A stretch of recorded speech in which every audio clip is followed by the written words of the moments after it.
Minister, my position on the so-called just transition has been very clear since the process was announced. My major concern is that government policy is destroying jobs by escalating a process that simply will not and cannot deliver what it promises without significant damage to local economies, particularly in Offaly and Laois. And this is reckless of government, particularly in the absence of alternatives and in the absence of permanent sustainable jobs.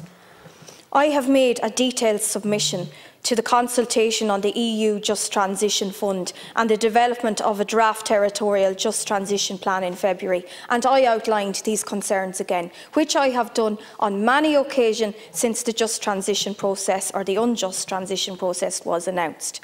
I might add here that we are still no closer to knowing when the fabled 84 million in EU funds will become available, and I think you need to step up to the mark with that, because under no circumstance should our economies and our counties in Laois and Offaly be suffering because of poor decision-making, ill judgment and an imposition of an unjust transition.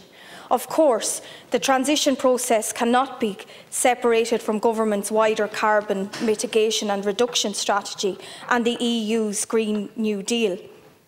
I would note in particular the astronomical costs associated with the implementation of the Climate Action and Low Carbon Development Amendment Bill 2021, which costs from 2021 up to 2030 €180 billion.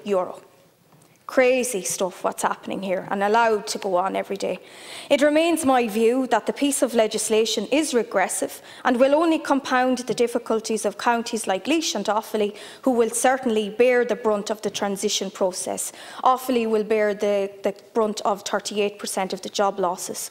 So I'm going to end on that point, but I do remain unconvinced about the entire rationale for the transition process and the so-called need to utterly transform the rural economy based on a calculation of need and urgency that simply does not stand up to non-ideological based scrutiny.